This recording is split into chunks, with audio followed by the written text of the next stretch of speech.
Oke, kita bakal ngomongin soal pernikahan. Di Twitter dan juga di Facebook itu lagi rame orang-orang ngomongin tentang satu berita yang dirilis sama CNBC. Beritanya berjudul Survei 67%. Pengantin baru ngutang demi pesta pernikahan.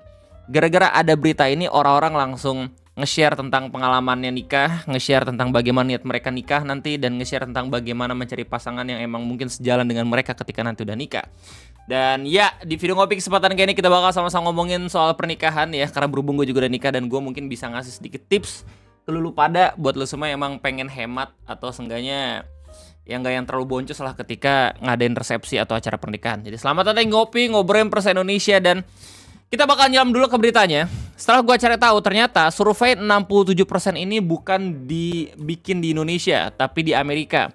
Dibuat sama Lending Tree, di mana mereka nge-survei 1000 pengantin pria dan wanita, dan 67%-nya itu mengaku harus berutang demi mewujudkan pesta pernikahan impian mereka. Nah, kemudian di sini juga dikasih tips ya sama CNBC. Kalau misalnya emang pengen nikah tapi buat acara, di mana tips yang pertama adalah utamakan dana pribadi. Yang kedua, gunakan kartu kredit promo bunga 0%. Yang ketiga, pertimbangkan KTA dari bank. Dari 3 tips ini, gue ngakak banget karena nggak ada tips kayak ngasih tahu nggak usah nikah juga nggak apa-apa. Atau nggak maksudnya nggak usah buat acara pas nikah juga nggak apa-apa. Terus kemudian ya lu tinggal di KW juga nggak apa-apa. Cuman karena emang ini survei dari Amerika gitu ya, mungkin emang tips yang kayak gini lebih relate. Apalagi di Amerika ada yang namanya wedding loan. Nah, kalau misalnya ngomongin soal pernikahan, intinya adalah mencari orang yang tepat. Tapi setiap orang ini pasti punya pandangannya yang berbeda tentang sebuah acara pernikahan. Ada yang mungkin pandangan itu sakral, ada yang mungkin kalau misalkan ya nikah nggak harus pakai acara, itu juga nggak apa-apa. Kalau misalkan lu menemukan pasangan yang emang benar-benar satu visi, satu pandangan sama lu keep. Tinggal lu cek nih, bagian yang terakhir apakah benar-benar bisa sesuai dengan visi antara lu dan juga pasangan lu atau enggak. Apaan tuh bang? Coba lu cek orang tuanya masing-masing. Orang tua lu dan juga orang tua dari si pasangan lu. Mungkin lu udah berkonsep dengan pasangan lu kalau misalnya bakal bla bla bla segala macem. Tapi ketika konsep lu dilempar ke keluarga besar, nah itu yang harus bener-bener lu pertahanin. Ujiannya di situ. Kita udah kekeh gitu ya, tapi ada saudara mungkin yang ngasih masukan. Terus habis itu mungkin ada orang tua lu yang notabene beliau udah pada datang ke acara-acara nikahan anak temennya, terus udah ngasih banyak gitu. Nggak rela mungkin kalau misalkan anaknya sendiri nggak ada acara, jadi nggak banyak teman-teman yang datang gitu. Sumpah ya, yang namanya pernikahan tuh bener-bener rumit banget. Cuman gue mendoakan buat lu semua yang nontonin video ngopi ini, semoga nggak terlalu rumit dibanding lu kira. Intinya kayak gini, kalau misalnya lu semua tanya ke gue gimana pengalaman gue nikah, alhamdulillah gue termasuk pasangan sama ibu negara gitu ya, yang emang acaranya itu berasal dari tabungan pribadi secara full, nggak minta bantuan dari orang tua, karena orang tua juga waktu itu lagi terpuruk ya ekonominya, soalnya lagi PPKM, lagi COVID waktu itu, dan gue sangat amat terbantu dengan PPKM, karena dari pemerintah sendiri kalau misalnya emang pengen buat acara tuh maksimal 30, 50, bahkan 100 gitu, jadi gue nggak harus argumen atau berdebat terlalu panjang gitu ya sama keluarga besar. Gue tinggal bilang kalau misalnya sama pemerintah nih nggak boleh nih ngundang banyak-banyak, cuman segini-segini doang. Akhirnya ya waktu itu gue milih WO yang emang dia tuh bisa ngasih paket gitu ya, yang menurut gue hemat waktu itu. Terus kemudian akhirnya gue coba buat tambah-tambahin sedikit-sedikit, karena emang meskipun kita tahan-tahan gitu ya, pasti orang tua tuh ada egonya sendiri, pengen ngundang temennya lah, pengen ngundang orang-orang penting dan segala macam. Jadi kita sebagai anak cuma bisa ngasih kuota sebanyak yang kita bisa dengan budget gitu. Terus pada akhirnya waktu pernikahan ya lancar-lancar aja karena nggak terlalu banyak gitu. Gue paham kalau misalnya pada akhirnya mungkin setiap kondisi orang-orang di video ngopi ini berbeda. Ada yang orang tuanya itu berada, ada yang mungkin nggak ada sama sekali, ada yang mungkin lu punya tabungan dan segala macam. Cuman intinya adalah sangat amat bijak untuk lu ketika nikah ya, ketika lu mulai multiplayer mode, jangan sekali-kali berhutang untuk membuat acara. Meskipun katanya, oh itu investasi bang, nanti mungkin bakal dikasih lagi sama tamu-tamu. Enggak kayak gitu konsepnya. Nikah itu adalah awal mula lu hidup bareng sama pasangan lu. Jangan sampai lu memulai hidup lu itu dengan angka minus di tabungan. Karena kalau misalnya H-2, H-3 sebelum resepsi atau pernikahan, itu tuh pasti lu fokusnya ke acara. Tapi setelah lu selesai ngadain resepsi, lu lagi bulan madu gitu, itu lu lagi nginep di mana gitu, udah intim sama istri atau suami gitu ya, lu bakal langsung kepikiran tuh sama apapun yang nanti kedepannya bakalan lu rasain, mau tinggal di mana, terus habis itu lu beli furniture apa, terus habis itu mau ngasih orang tua berapa dan segala macem kayak gitu. Jadi sebisa mungkin jangan sampai ngutang. Kalau misalnya lu punya duit lebih terus lu emang pengen ngadain acara, ya nggak apa-apa kalau misalnya lu sama-sama agree gitu ya bareng pasangan.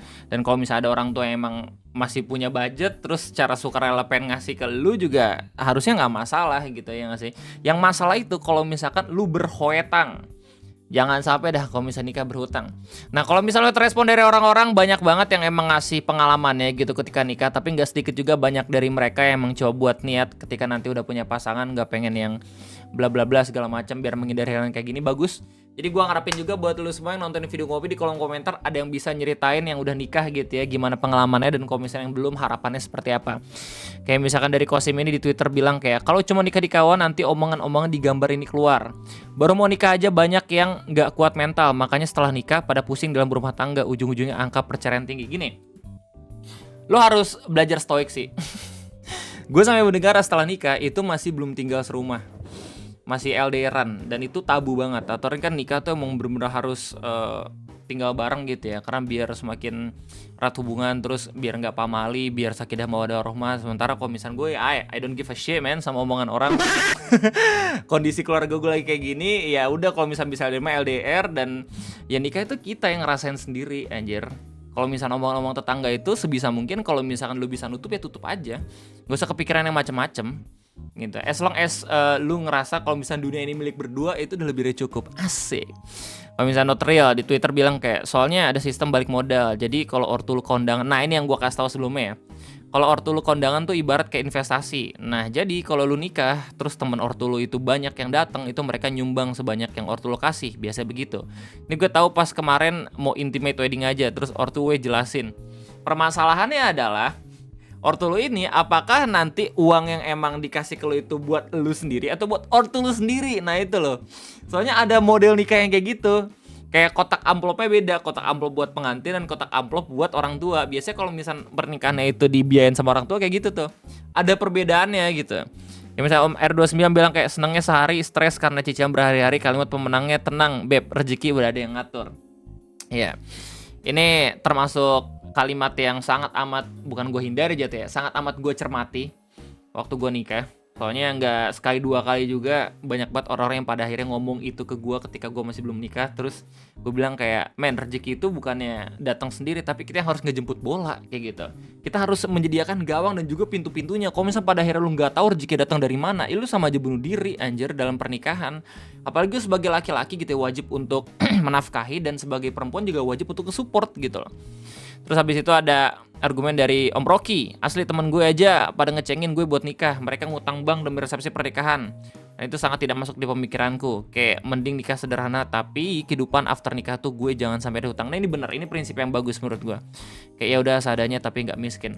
Banyak faktor yang pada akhirnya ketika lu awal-awal mikir kayak oke lah gue nikah mah di KW aja, oke lah gue nikah mah resepsi aja.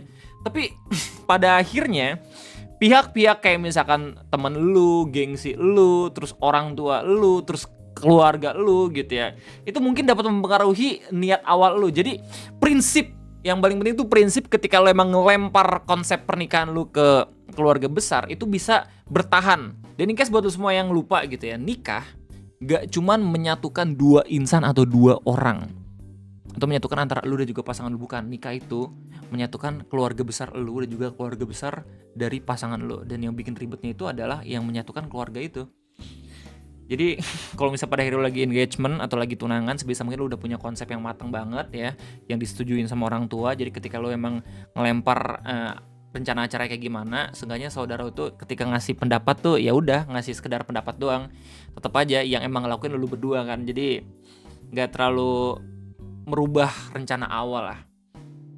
Ya gue udah kasih tips ke lu semua, gue doain semoga yang terbaik ya buat lu semua yang emang pengen punya niatan pernikahan yang macem-macem. Mungkin ada yang hemat, mungkin ada yang cuma di KW doang, mungkin ada yang pengen besar sampai didatengin sama banyak banget kerabat gitu ya, jadi tempat untuk ajang reuni angkatan lu gitu ya. Pokoknya apapun konsep nikah gue doain semoga lancar.